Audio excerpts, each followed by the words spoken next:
NG Talia XXX. আমাকে দেখে কি আপনার ফকিনি মনে হচ্ছে যে টাকা দিচ্ছেন? ফকিনি না হলে কেউ কি বিয়ে বাড়িতে চুরি করে খাবার খেতে আসে? 2 টুকরা মাংসের জন্য কবুল বলতে রাজি হয়ে যান। কি বললেন? আমি ফকিন্নি? আমার ফ্যামিলির বিষয়ে জানেন না আপনি। আপনার মতো কথায় কথায় টাকার গরম আমিও দেখাতে পারি, কিন্তু আমার বাপ একটা খাটাস লোক, একটা টাকা দেয় না আমাকে।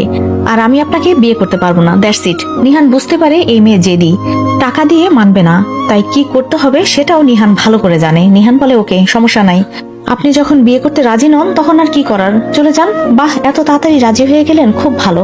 তাহলে আমি যাই, রাত 10টা বেজে গেছে।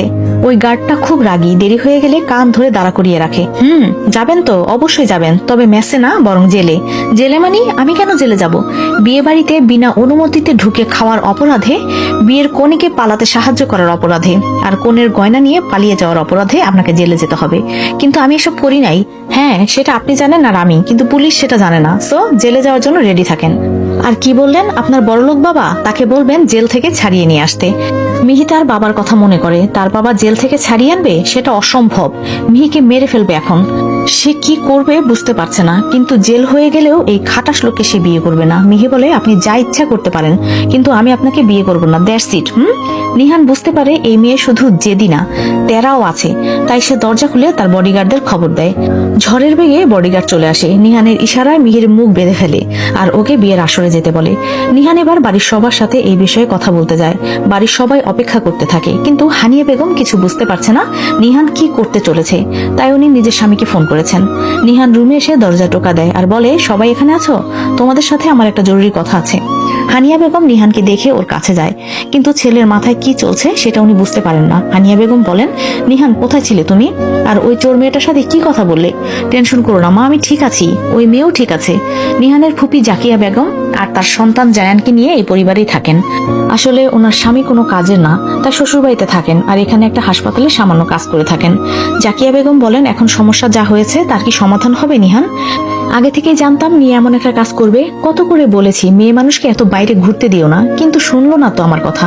এখন পালিয়ে গিয়ে পরিবারের নাক কাটিয়ে দিল। ছি ছি, ফুপি যা হয়েছে তা হয়েছে, এখন কিছু একটা করতে হবে। সামনে নির্বাচন, এই বিয়েটা আমার রাজনীতির ক্যারিয়ারের জন্য কতটা জরুরি সেটা সবাই জানো। তবে এখন যখন মিয়া পালিয়ে গেছে তাহলে আর কি করার, কিন্তু বাইরে সাংবাদিক রয়েছে আর মানুষ রয়েছে, তাই বিয়ে করতে হবে। হানিয়া বেগম ভাবে নিহান কাকে বিয়ে করবে, ওর বাবা যদি এসব জানতে পারে তাহলে কি করতে পারে। হানিয়া বেগম বলে, তুমি কাকে বিয়ে করবে নিহান? মিয়া তো পালিয়ে গেছে। হ্যাঁ সেটা আমি জানি মম, তাই ঠিক করেছি একটু আগে যে চুরি করতে আসে পাত্রী সেজে বসেছিল তাকেই বিয়ে করব। আর মেয়েটা দেখতে অনেকটা বোকা আর গরিব বলে মনে হলো, তাই নির্বাচন অবধি এই মেয়েটাকে বউ হয়ে থাকতে হবে। হানিয়া বেগম নিহানের কথা শুনে অবাক হয়ে তাকিয়ে রয়েছে। তার ছেলে কি বললো? এটা একটা চোর হবে এই শিকদার বাড়ির বউ? মেয়ের বংশ পরিচয়, তার বাবার নাম কিছুই জানা নাই। হানিয়া বেগম বলে, তুমি কি বলছো নিহান? একটা চোরকে বিয়ে করবে তুমি? মানে কি বলছো এসব? তোমার বাবা যদি জানতে পারে তাহলে কি করতে পারে সেটা তুমি জানো? তাহলে এই কথা কি করে তোমার মাথায় আনতে পারলে? বাবার শুধু বিজনেস ছাড়া অন্য কোনো বিষয়ে কোনো খেয়াল থাকে না মম, আর আমার রাজনীতির জন্য এই বিয়ে দরকার। সো তাই সবাই নিচে আসো, বিয়ে শুরু হবে। হানিয়া বেগম আর জাকিয়া অনেক চেষ্টা করলেন নিহানকে বোঝাতে, কিন্তু সে শোনেনি। নিহান বিয়ের আসরে গিয়ে বসে যায় আর বডিগার্ড মিহির হাত পা বেঁধে নিয়ে আসে। মিহি নড়াচড়া করতে থাকে, কিন্তু কাজী বিয়ে পড়াতে থাকে।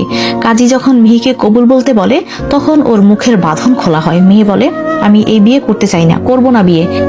নিহাল একটা বন্দুক বের করে মিহির মাথায় ঠেকিয়ে বলে, তাড়াতাড়ি কবুল বলুন, না হলে এই নিহাল শিকদার কি করতে পারে সেটা কিন্তু আপনি জানেন না। কবুল কবুল কবুল। বিয়ে শেষ হয়। নিহান আর মিহিকে গাড়ি করে তাদের বাসায় নিয়ে যাওয়া হবে, কিন্তু মিহির টেনশন মাথায়। মিহির বাবা যে খাটাস আর রাগী, যদি জানতে পারে সে বিয়ে করেছে তাকে না জানিয়ে মেরে ফেলবে তাকে। মিহির এবার কান্না করতে ইচ্ছা করছে, এখন কি করে পরিবারের সবাইকে বলবে কেন যে সে বিয়ের দাওয়াত চুরি করে খেতে এসেছিল। নিহান বলে, কি হলো, আপনি কান্না করছেন কেন? আপনার তো অন্য সব মেয়েদের মতো বিদায় হচ্ছে না, সো এসব নাটক বাদ দেন। মিহি রাগী চোখে তাকায় নিহানের দিকে। লোকটা তার এত বড় সর্বনাশ করলো আর এখন বলছে নাটক করছে। মিহি বলে, আপনি কি বুঝবেন আমি কেন কান্না করছি?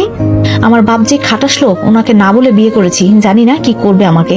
আর আমার 2 ভাই রাবণের চেয়ে কম না, ওরা জানতে পারলে আমাকে আয়না ঘরে বন্দি করবে। আমার বাপকে তো আপনি চেনেন না। ও তাই না? কিন্তু আপনার বাবা কি শুধু একলা খারাপ? আমার বাবা পাবেল শিকদার, তার রাগের বিষয়ে আপনি জানেন না। যদি জানতে পারে যে আমি একটা চোরকে বিয়ে করেছি তাহলে কি হতে পারে। শুধু বাড়িতে যান, তারপরে বুঝবেন আসলে আমার পরিবারের মানুষ কেমন। তাহলে বিয়ে করতে গেলেন কেন আমাকে? বিয়ে বাড়িতে কি অন্য কোনো মেয়ে ছিল না? চোখ কি আপনার অন্ধ যে শুধু আমাকেই দেখতে পেয়েছেন? না, আমার চোখ অন্ধ না, কিন্তু আপনার জন্য নিয়া পালিয়ে গেছে। যদি আপনি বউ সেজে বসে না থাকতেন তাহলে অনেক আগে নিয়াকে খুঁজে বের করে ফেলতাম। সো ভুল যখন আপনি করেছেন, সুতরাং শাস্তিও আপনি পাবেন। আর চুরি করে কত টাকা রোজগার করবেন? তার চেয়ে আমার বউ হয়ে থাকলে আরো বেশি টাকা দেব। এই কি বললেন আপনি? চুরি করে রোজগার করি মানে? একদম চোর বলবেন না আমাকে। আর বেশি টাকার গরম দেখাবেন না। আমার বাবার অনেক টাকা রয়েছে, কিন্তু সমস্যা হলো আমার বাপ হলো একটা খাটাস। না হলে এক ব্যাগ ভর্তি টাকা আপনার মুখে ছুড়ে দিতাম। এক ব্যাগ টাকা মুখে ছুড়ে ফেলতো। চোরের মায়ের বড় গলা। কি বললেন আপনি? চোর বলবেন না আমাকে। চুপচাপ মুখ বন্ধ করে থাকেন। আপনার সাথে তর্ক করার মন মানসিকতা আমার নাই। আর যদি আরেকটা কথা বলেন না, আবার কিন্তু হাত পা বেঁধে রেখে দিব বলে দিলাম। সো একদম চুপ। মিহি বাধ্য হয়ে চুপ হয়ে বসে থাকে। কিন্তু এরকম একটা বদরাগী আর ঝগড়াটে লোকের সাথে সারা জীবন কি করে থাকবে সে?